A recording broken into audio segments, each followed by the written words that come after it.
Hi everybody. In this video I'm going to walk through the process of demonstrating how to add a jump function to the rollerball example using the Unity input system. So in this example right here, this is the rollerball example just extended a little bit with a few additional scripts that do things with these walls right here. And I included jump functionality on the game object here, the player. So I'll show you what that looks like first, and then we'll walk through the process of creating a version of this to see the setup process. So if I hit play, and with my keyboard, I'm using the W, A, S, and D keys or the arrow keys. I can move the ball around as normal. And then if I hit the space bar, I get a little jump action. So this is achieved with the input system. So the cool thing about this is I can actually use a game controller too, like a PS4 or Xbox controller. And currently, that's what I'm controlling it with right now. I'm pressing the left joystick to move the ball around, and the X button or the south button on the PS4 controller to initiate a jump action. So I'll stop that. So to understand how this process works, I'm going to close this game and actually start a new project. So go to Unity Hub here, and we're just going to do a new project. And the version doesn't necessarily matter. I'm just going to kind of go to the version I've been using, 2020.3. And I'm just going to start with the basic 3D scene. And I'm going to call this Rolla Ball Video. You can call it whatever you like. So once this builds the project here, it will open up.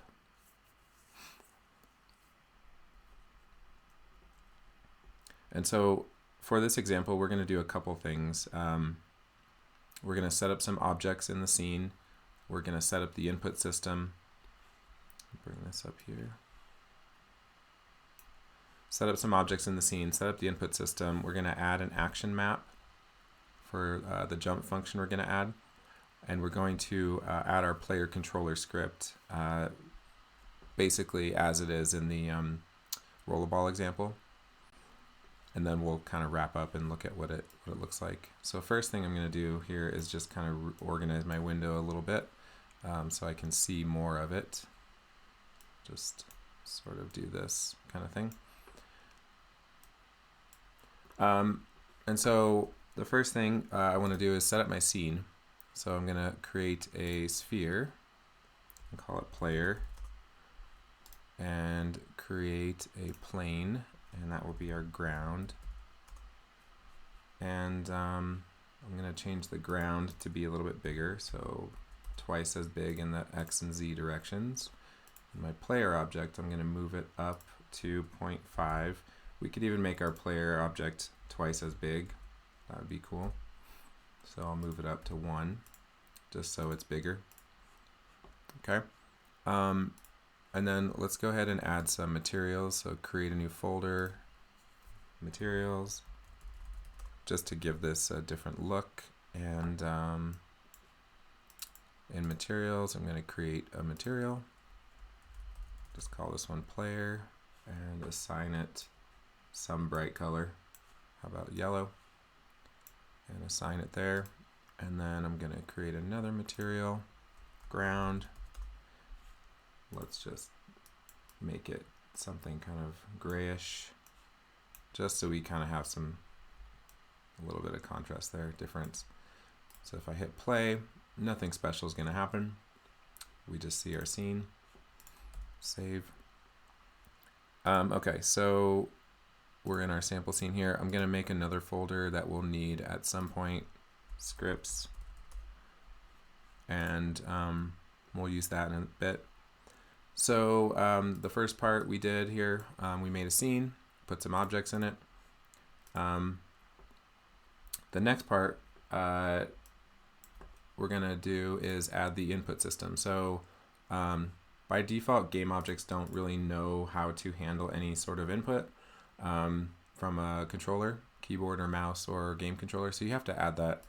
And so you go to Window, Package Manager, and when this pops up, you can go under here and look in Unity Registry for input system right here. And the current version is 1.0.2, so click install. And it's going to ask me if I want to accept the changes, and I'll say yes. This warning, what it's saying is Unity by default has an input system, which we refer to as the old input system now, and this input system is the new way to do it. So what this is asking is, do you want to switch to the new one? And in this case, we do want to switch, so we say yes. And so then it includes it. Once it's done here, oh, crash. Nope, didn't crash. Just closing and then reopening.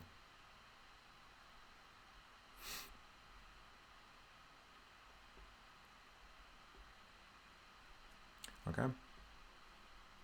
So it should show that it's installed here. If we go to input system, there's a little check mark. And you actually do see it in your packages folder here, right there, input system. So we know it's installed. Also, if you needed to revert to the previous input system, you could go to Edit Project Settings and bring this up here. And you go to Player, and you go down to right here where it says Active Input Handling. It's that prompt basically switched from Input Manager to Input System Package. So that did that step for us. Okay, so we now have the ability to add what's called a player input.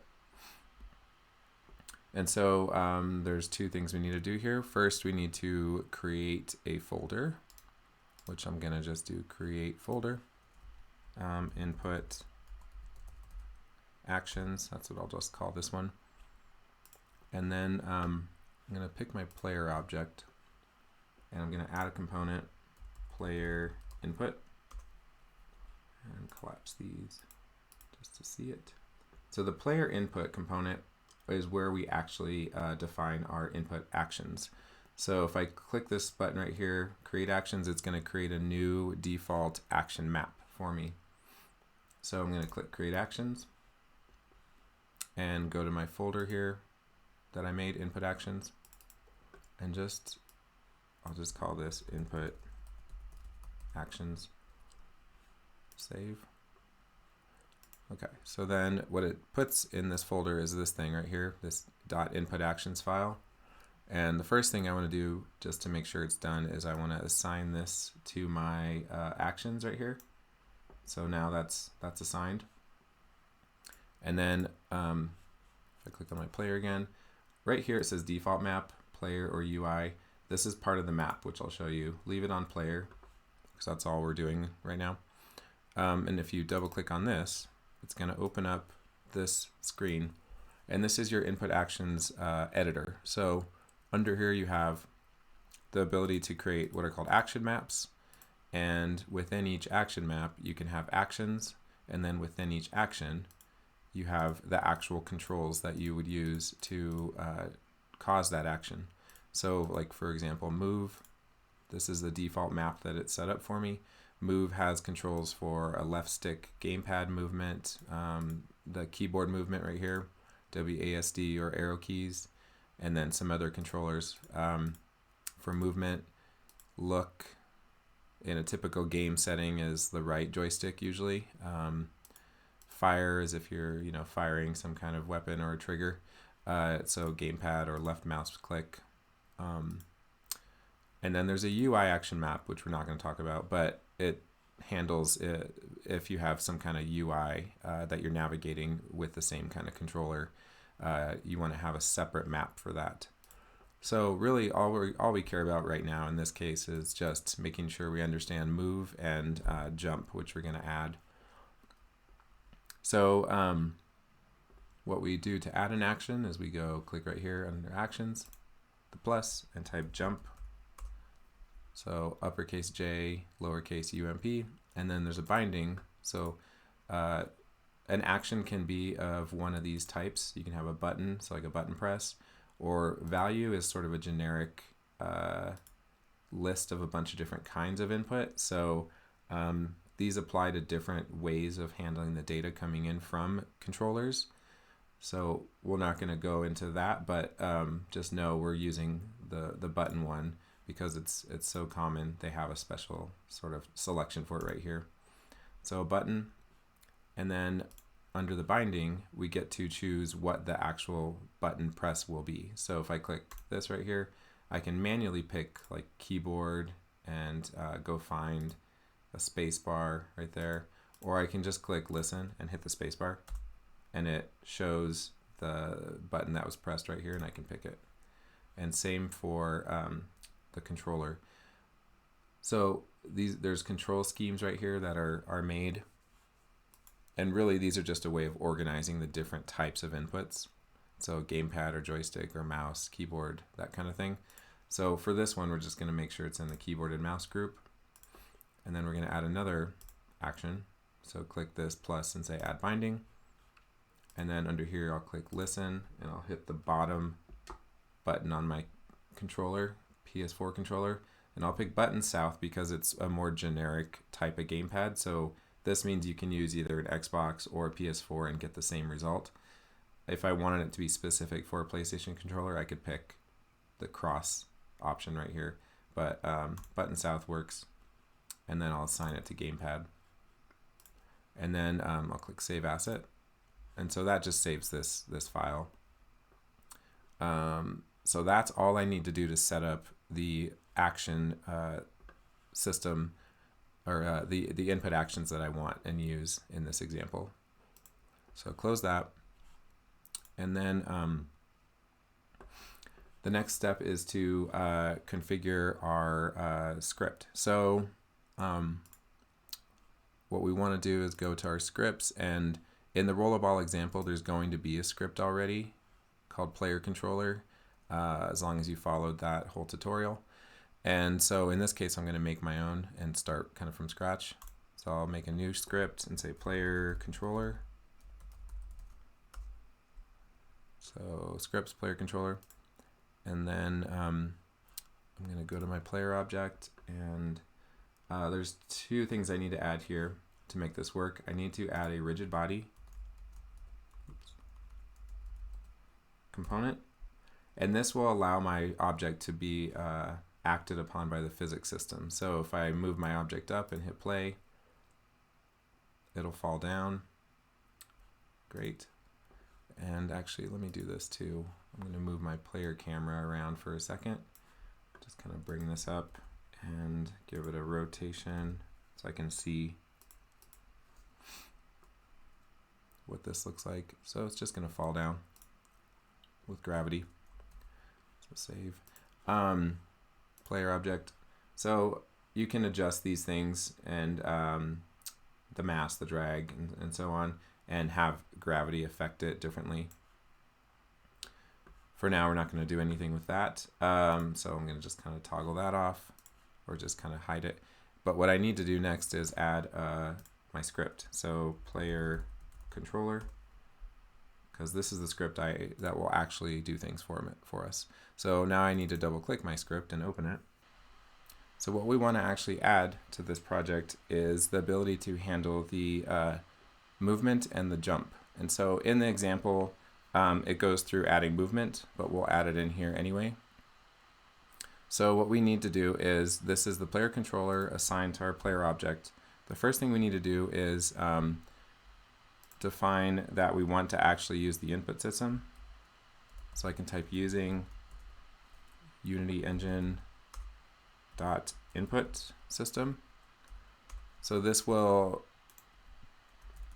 allow my script to use the input system namespace, so which includes functions that are relevant to input. I can delete these top two since I'm not using them. Okay, and then the next thing I need to do in here is define a rigid body variable. So private rigid body, RB, because I need to get that component to do stuff with it. So in my start function now, I can say RB equals get component and rigid body. So I'm getting a handle, a reference to the rigid body component that's assigned. So if I go back here, go to my player, I'll point at what that is. And this is a step you do in the example already, so this should be familiar. The rigid body component is right here attached to this player object. So that's what this is doing. It's getting a reference to that because I need to be able to do stuff with it. So the next step is I need some variables to handle movement. So I'm going to create two float variables, movement x and float movement y. And these are handled in the rollerball tutorial as well. So what I need to do is be able to read the data coming from the onMove function. So I'm going to create that function, void onMove. And I'm also going to create my other function, which I'll need in a second, void onJump. And so these correspond to the actions that are defined in my action map. So if I go back here in my input actions and I double click on this action move and this action jump match up to these two functions. So these are the functions that will handle what happens when you create those actions through key presses or button presses. So there's one more thing I'm missing in here, and I need to type input value, and this one I'll call movement value, and this will be input value jump value. So this variable or this class right here is part of the input system. You can see if you hover over it in VS Code here, you can see it says unityengine.inputSystem.inputValue. And if I hold command, I can click on it and it goes to that file, and I can see some other functions that are part of that class. So it's really simple. It's kind of a simple version of getting an input context. But for this example, we're just getting the values and doing something with it. So it's not more complicated than that. So what we can do here is when movement happens, we can extract this value, the XY values, and do something with them. So to do that, in the onMove function, we want to type vector2, movement vector, and movement value dot get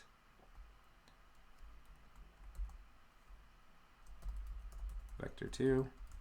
So what this is saying is get the two values out of this movement, or out of this input value, and the data type is a vector2, so that's like x and y, like an x and y value.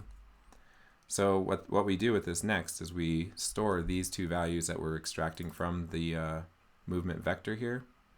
We store them in our movement x and y variables. So movement x equals movement vector dot x. So I'm getting the x value, and then movement y equals movement vector dot y. Again, this is a step you did already in the rollerball example, but I'm just showing it here to show the logic. So that's all good. So if we were to hit play in our Unity project, we'll see what happens. Oh, my ball is going to fall down again. And if I try to move, it's not moving. And that's because I actually haven't updated the position of this object via rigid body yet. So let me put this back on the ground here. So I moved it back to the ground and go back to my script. And so where that happens, where the update happens, could be the update function, but for physics calculations specifically, you want to use what's called the fixed update. So if I just put fixed in front of this, it's the fixed update function, which is called once per frame. So this is where we will actually do it. And so to move in 3D space, we actually have to deal with three vector components. So three coordinates, x, y, and z. So we're translating from a 2D movement into a 3D space. So that's what's happening here. So what we need to do in our fixed update is create that movement. So vector 3 movement equals new vector 3. So we're creating a new vector. And inside of here, this will be like a x, y, and z value. So what are these? So x will be our movement x. The y value, we don't need to move in the y direction, so we're going to just say that's 0. And this f has to do with a floating point, so 0.0f. And then in the z direction, we're actually going to use the y value that we captured, so movement y. And that has to do with the plane that we're on in this example. So the xz plane, x is red, z is blue. The xz plane is where we're moving, and the y component doesn't need to move unless we want to move up and down vertically. So x and y is all we care about, but in the x and z directions. So now we need to use our rigid body, and we use a function called add force, and it basically just adds a force to a vector 3 force to our rigid body. So we want to do movement, so we could add that, and then we want to scale it by some amount. So let's just say like 10f. So this creates movement. That actually creates the movement because we're taking a vector with key presses and then we're scaling it by some amount, which is adding a force, a physics force, to my rigid body. So it's easier to see what happens here if I just hit play. So hit play, and then I can drive the ball around. And so the next thing, so that works, that's good. So that's with the keyboard, and then if I use my controller here, which you can't see, but the left joystick is moving the ball. So that's all good. So we know how this is set up now. So now we need to do the same thing just for the jump function. So when you have things that are jumping, again, we want to get this value and we want to use it to trigger a jump of some magnitude. So the easiest way to do this is to go in here and really we just need to, we can print out this jump value if we want, but it's really just a 0 or 1. So if we use a log function like debug.log jump value dot let's say, well, we could just say jump value so we know that our function works. So if I just print out what the log will show in the console here and hit save and play, then when I hit the spacebar, I expect to see something printed out here, which I do see. So that's all good. So I'll clear that. So we know the button press that I created, which is the spacebar, comes through because we see it showing up in the console right at the bottom there. Same with the pressing the X button. So that's all good. So we know this works. We know we get a signal here. So I'm going to comment that out. And really all we need to do is just apply another force to our rigid body. So rb dot add force. And we're going to say vector 3 and we're going to use a built-in vector. There's actually a bunch of kind of built-in ones. So back, down, forward, left, right, 0, up. So what this one looks like, if I were to put it in a comment, is it's basically 3 values, 0, 1, 0, like that. So it'll take this vector, and in the y direction, which is straight up, we'll apply some force to that movement. So we're going to multiply this by some floating point value. And then this add force function requires a force mode to be defined. So force mode dot acceleration, force, impulse, velocity change. The one we want is impulse. And save it. And then now, if I go here and hit play and press the space bar, I jump a little bit. So that's cool. So that's my jump, and if I use the arrow keys and drive it around and press the space bar here and there, then I can jump. So if I hit it a couple times, it actually kind of flies up and out, which is sort of funny. And that's because there's not really like a limit to the number of presses that are happening, or it's not making sure that it's hitting the ground again before I jump or something. So it's not completely realistic, but that's fine. But that's how you get a key press, or if I press my game controller, press the game controller and the joystick and move it. That's how you get something that you can control with external input, keyboard, game controller, some other type of controller, to control an object in here. So if I wanted, one last thing, if I wanted to make sure maybe I could like control a little bit more of the parameters here in my script, I could go back to my script, and this is something that you do in the rollerball example, and I'll make 2 public variables, float, and I'll call this one hop, and I'll put another one, float, speed. So these will just be 2 variables I'll use in my movement here. So, and I'll define them in my editor. So I'll put hop right here and use this variable for jumping, and I'll put speed right here and save. So what that means is then I have to define these parameters right here in my script. So I get, by saving them as public variables, I get the ability to add them here and change them here. So 10 for the speed, and let's say 5 for the hop.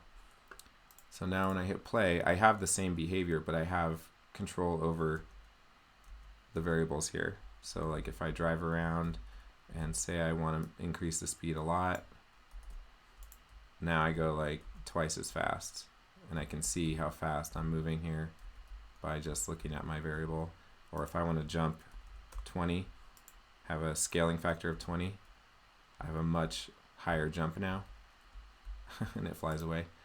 So you can play with the values easier here than having to go back to your script and define them as like static values there. They're more dynamic. So that's all you need to do for getting a script like this working. Let's see, I'll open the other example again. So in the case of the rollerball example, I'll open my PlayerController here just to kind of see how it fits there. This one right here. And so this is basically what your rollerball example should look like, having gone through it the exact same way.